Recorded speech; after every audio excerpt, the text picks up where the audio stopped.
Hey YouTube, it's your girl Drea C. I am back with the questions and the answers. Actually, I said that wrong. I'm back with the answers to your questions that you have. YouTube, it's your girl Drea C. I am back with the questions and the answer. Actually, I said that wrong. I'm back with the answers to your questions that you had for me in regards to knotted locks.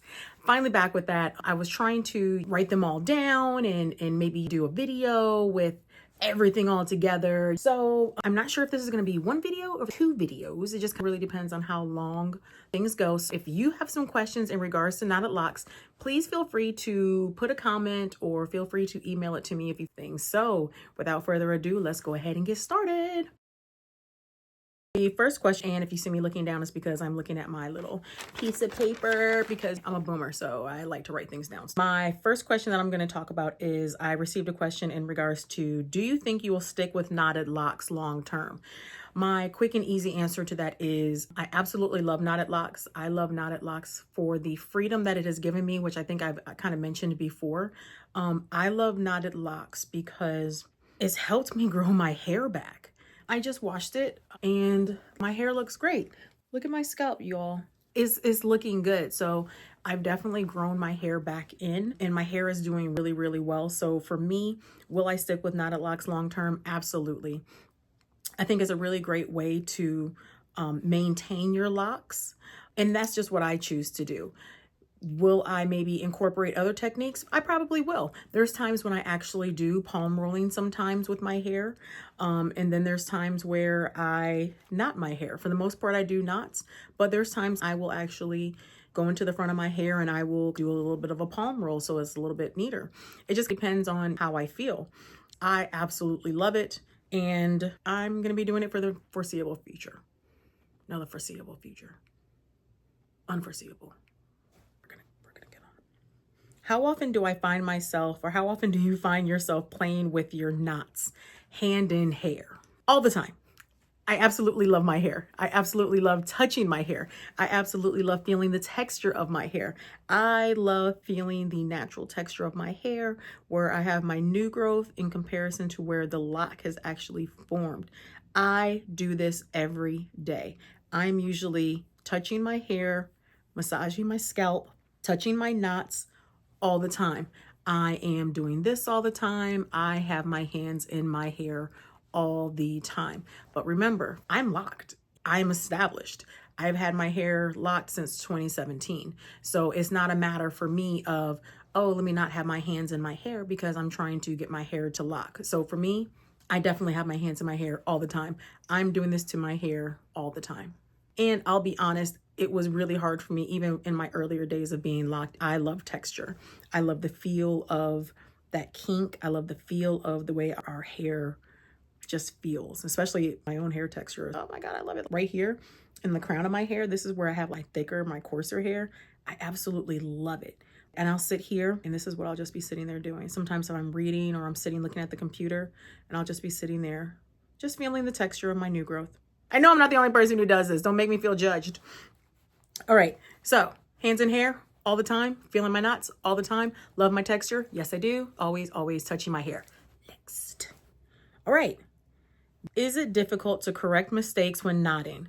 Say if you mistakenly tie one knot on top of another. This isn't an easy question to answer. And the reason that it's not an easy question to answer is because it depends on where you made the mistake. And it also depends on where within your hair you made the mistake. And what I mean by that is our hair is different textures in different places. So there's places where you might place a knot and let's say you just start the knot.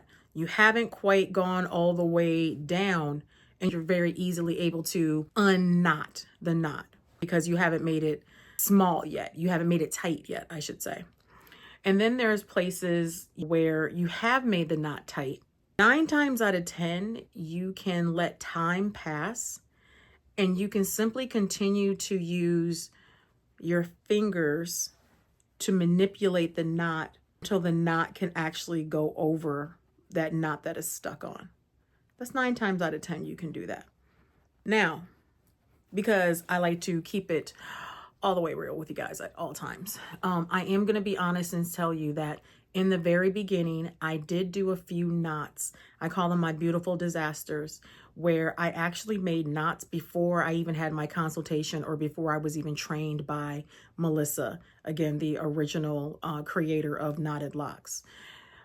I hadn't had my consultation with her. I hadn't been taught what to do. And I simply went and I made knots in my locks. I definitely would not advise you to do that, but that's something that I did do. I will say that I can definitely tell where I made early knots. And I have had issues with some of those locks. I'm not going to lie. I have. And again, that has nothing to do with the instruction I received because I was operating outside of that instruction. Also, in the very beginning, there's times where I did make mistakes. So what I would always advise someone to do, and remember, I'm not a loctician. I'm not the inventor or creator of Knotted Locks. These are all my viewpoints. None of this represents Melissa. You know what? Actually, I'm probably going to put the disclaimer in the very beginning of this, so you already know that. But what I would always advise someone to do is if you're making a knot and you're not very experienced, you haven't really done it too many times, I'm going to tell you to do it in a very inconspicuous place. I'm going to tell you to do it at the back. I'm going to tell you to do it somewhere where it can be hidden. Your first knot that you make should not be here. Okay? This should not be your first knot. That should not be where any of your early knots are. All of your early knots should be done somewhere within the back, somewhere that it can be hidden in case you do make a mistake or in case you make a knot that you actually don't like. Another thing is too, in the very beginning, you don't know quite yet what is a good lock to knot and what is not a good lock to knot. Emphasis on N-O-T versus K-N-O-T. And you don't know that until you get a little bit of experience. So for example, I can go through my hair and I can tell when I don't have quite enough. This is a really good example and you can't probably quite see it, but this is a really good example of I don't have enough new growth in order for me to do a knot. So if I didn't have enough experience, I might say, oh, let me put a knot here, but I don't have enough space. You see what I mean? So those are things that you don't really get right away. You get that with experience by doing your own hair, by touching your hair. I know we hate the word mistake and I know we dislike making them, but honestly, mistakes are how you learn. I had to make some bad knots in order to know not to do that again. You know what I mean? So is it difficult to correct mistakes? It just really depends on the hair texture, the tightness of the knot. It just really depends. Have I made a mistake that I could not fix? Yes, I have. I've made some mistakes that I live with them. And over time, as your hair continues to constrict on itself, that mistake, what you thought was such a horrible mistake, kind of fixes itself. It's not as noticeable. It's nothing like really bad. And then I have had a couple of knots as well that I could not fix. It did not resolve itself on its own. And what I did to fix the knot, I cut the lock and cut it up above the knot. And then I simply reattached it. I'm not telling you to do that. I'm just simply telling you what I have done, what Drea's experience has been. I'm not telling you that Melissa's going to tell you this. She's probably not. This is what Drea does. Yes, I have had some locks where I did have a knot, especially in my earlier stages where I really made a mistake and I have cut that lock and then simply reattached it. I'm okay with that. I'm okay with the imperfect perfection of my locks. So it really doesn't bother me. And it's not an end all be all. You can make a cut in your lock and you can reattach it. This isn't like you shaved your head and you can't attach anything to baldness. This is different. You still have some hair there. You can always use a crochet tool. You can use needle and thread. There's so many different things that you can do. You can even actually knot it to put it back in place. There's so many different things that you can do, and eventually your hair will fuse together and it will fix itself if you decide to do that. Again, I'm not telling you to do it. Don't come for me. Don't. Thank you. I love you. How would I describe the knotted lock training? Easy, difficult, or tedious? I feel like the knotted lock training is one of those things that is simple. It's simple. You're making a knot in your lock. Oftentimes things that are that simple though, we overthink, we overdo, we overcompensate. I'm sure you all have experienced that at some point with something in your life. It is fairly easy. What is hard is that you're learning something new. And sometimes in learning something new, you have to develop that muscle memory. So the way that I knotted before, I still knot the same way, but I'm much smoother now because I've done it so many more times. I can go through my hair much quicker now if I choose to, you know what I mean? Versus when I first learned, I remember being on camera with Melissa and I was completely frustrated, trying to figure this out. I want to do this right. I wanted this to be perfect, blah, blah, blah, blah, blah. Eventually you realize that you have your own style. And even from what Melissa may have shown you, you'll figure out what works best for you. Because while she's watching you and she's telling you where to have your hands positioned, things of that nature, and she's giving you tips and things of that nature, Melissa will always tell you, you are the number one most knowledgeable person when it comes to your hair. She really, really emphasizes that what's best for you and your hair. And if you feel that you don't, Knotted Locs will make you. You know what I mean? It is a very intuitive and by feel process, which is why I really enjoy it, because it makes me very much in touch with my locks and what I need and what I don't need and what I want and what I don't want to do. I would definitely say the Knotted Locs training is easy. However, learning a new skill can be challenging, and you do need a little bit of time to develop that muscle memory. The next question I did receive was in regards to Melissa specifically. One of the comments that Melissa made, I think, is something about when you have your training with her, that it creates a bond, that you create a bond with her. And someone was asking, do I feel that this is true? And I'm going to say absolutely. Once you have your training with Melissa, I can still remember, I had my training in March of 2024. My consultation was in February. My training was actually in March of 2024. When you first see Melissa and you listen to her, you're like, who is this lady? Who is she? Because she's quirky. And I say that in a nice way, in a fun way. She's quirky and you're just like, who is this? And there's something very magnetic about Melissa. I feel like she gives you permission to be you. And actually, no, you know what? Let me take that back. Melissa gives you exactly what you need. Let me put it to you that way. What I needed was that. I'm sure Melissa's sessions with other people was not like my session, because she literally is herself always. But somehow the ancestors, the universe, source, God, whoever speaks through her, and she gives you exactly what you need. That's the only way that I can explain it. Yes, you have a bond with Melissa. Yes, it's so much fun talking to her. Yes, she is a light. She really is. She's fun to talk to. And of course, as an American, I absolutely love hearing people with English accents. And sometimes it's really hard for me not to start trying to talk like her. You know, there's a word for that. I know there's totally a word for when you start trying to imitate the person who you're with and the way that they talk, but you can't help it. The English people say rubbish and bloody and different things that we don't say here. We call it like a cookie and they're like biscuits and sponge. You know what I mean? I sound like looking at the British baking show. But all that to say is, yes, I absolutely love talking to Melissa. She's fun to talk to. She gives you exactly what you need in that moment, in that session. And she's literally, she's a joy. She's a spark. I can't explain it to you. That's how I feel about her.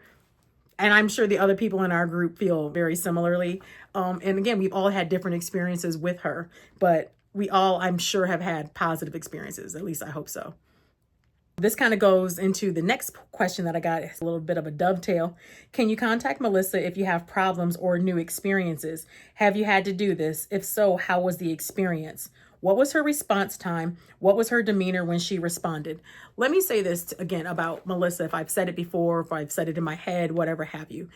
She is fun and she is kind and she's respectful in her responses. Melissa is correct, but not in a stank kind of way. She says what she says. She means what she says, right? In a happy and a positive and a great way. No complaints about it whatsoever.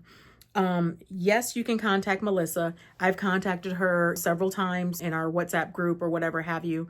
I've also contacted her in our actual group. So I've talked to her individually through the app, and I've talked to her through the group in the app.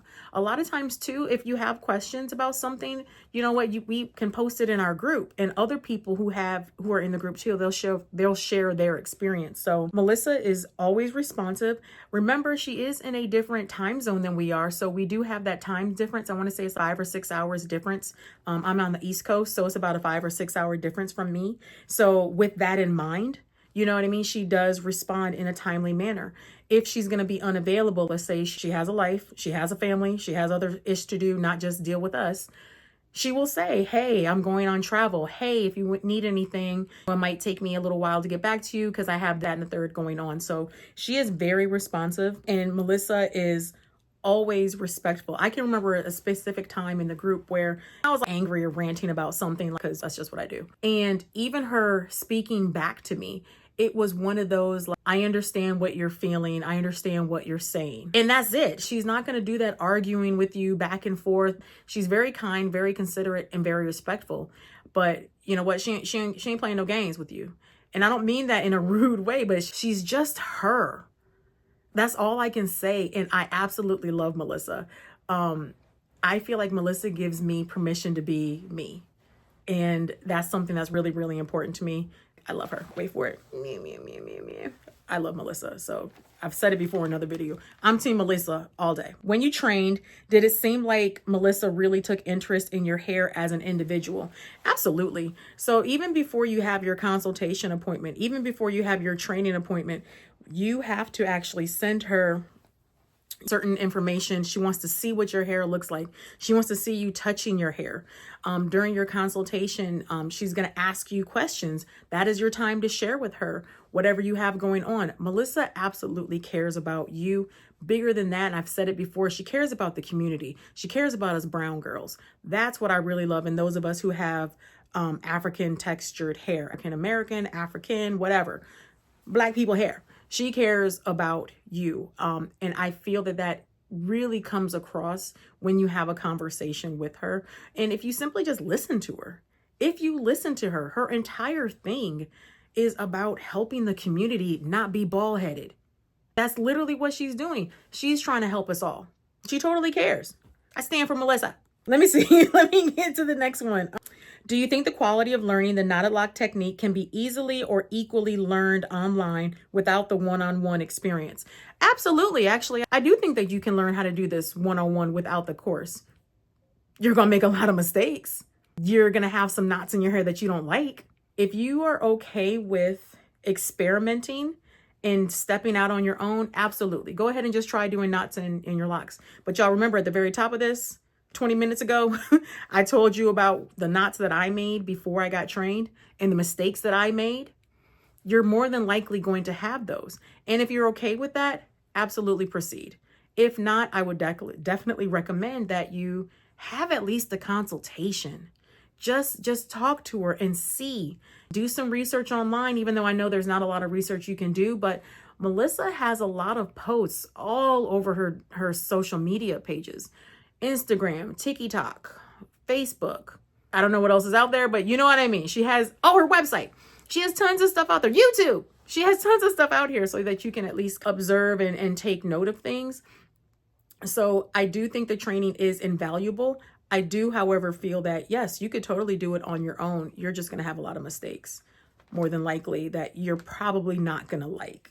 I'm just saying. So all right, let me see. What's my next question? I only have 2 more and I'm going through these kind of fast. So if I miss anything or if you want me to give more clarification, feel free to let me know. And I will definitely do that. If you want to see more of my hair up close, I'll figure out a way to do that, but we can do that too. 2 more. How difficult or easy was it for you to learn the knotted lock technique? I've alluded to that already. It is a simple process. It took me a while to get the muscle memory down. I'll be honest, I probably really didn't get it down until maybe 3 months after the fact. So I did my first consultation February, session was in March. I would say by June, I actually felt really comfortable. I was comfortable in June. And even though one of the things that Melissa advertises is, which is true, you don't have to do your hair every month or every 6 weeks. You can do it quarterly. There's times, especially when I was learning, that I would knot a little bit more often. And again, I wasn't knotting my entire head, but I would just like knot a couple here because again, I was trying to build that muscle memory. I would say I really didn't get comfortable with it for about 3 months. And then by then I know exactly where not to place a knot. This is a place that I need to wait. This is a place that it's okay. Maybe I'll make 2 knots here instead. I've really been able to figure out what works best for me. And my very last and final question is, how do you feel about people that would like to try knotted locks but don't want to DIY? First off, in regards to knotted locks, the way that Melissa chooses to teach it is the way that she chooses to teach it. This is completely on her. This is completely her choice. So right now, the last model that I knew of is Melissa only teaches it to DIYers. She has her reasons for why she doesn't teach it to, locticians and professionals that I know she talks about on her channels and things of that nature. Honestly, knowing and understanding, or my interpretation of the spirit of knotted locks, I'm going to actually say no. You have to be a DIYer to knot your locks. That's just my personal opinion. The reason that I feel that you need to be a DIYer and you have to do it yourself is because at the heart of knotted locks is self-empowerment and intuition. What I mean by that is you are empowered to do your own hair. You are taking the fate of your hair into your own hands, and that's really empowering. So could you go to a loctician? Of course. I went to a loctician when I first got established, but there's certain things that took away from me. It took away me knowing what was going on with my hair. My parts got whiter and I didn't notice. Why didn't I notice? Because I'm not the one who does my hair. I was depending on my loctician to tell me that. Luckily, I did have a loctician that told me in a timely manner, so I was able to fix and repair my issue, but I was depending on someone else. And that, to me, when you're depending on someone else and you can help it, you're giving someone else your power. You're depending on them to make sure that you're okay. How does that make sense? You're depending on someone else to make sure you're okay. It doesn't work. You need to know what's going on with your own self and your own hair. I'm not saying this to judge anybody. If you choose to go to a loctician, kudos to you. I have no shade. I'm not saying anything negative about it. What I am simply saying is I feel the spirit of knotted locks is about self-empowerment and intuition. It's intuitive when you start to touch your hair. And like I was saying this before, I know exactly what I should or shouldn't do when it comes to my knot, simply by touching my hair. I wouldn't have known that if I still was sitting in my loctician's chair.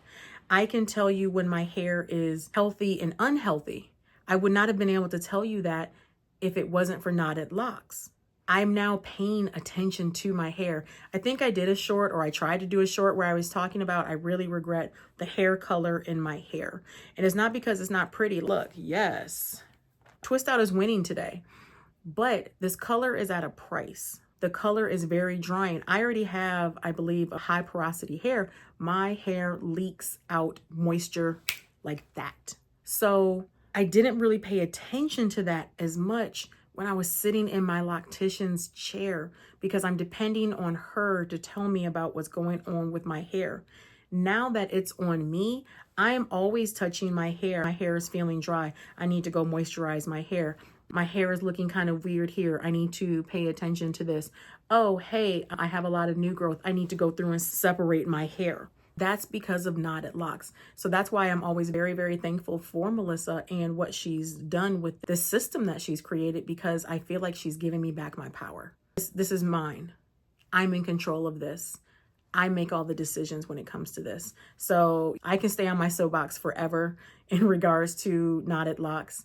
No shade against anybody. If you interlock, if you knot, if you palm roll, if you crochet, whatever you do to maintain your locks is completely up to you. It's your choice. It's your hair. It's your body. Do what works best for you. You know what I'm saying? But I'm babbling on. I'm going to go ahead and wind this up because I don't want this to go any longer. If you have any questions, definitely email me. You can always hit me up on Instagram at @TheDreaC. You can always hit me up here with the comment. Until the next time, peace. Rock on. Bye.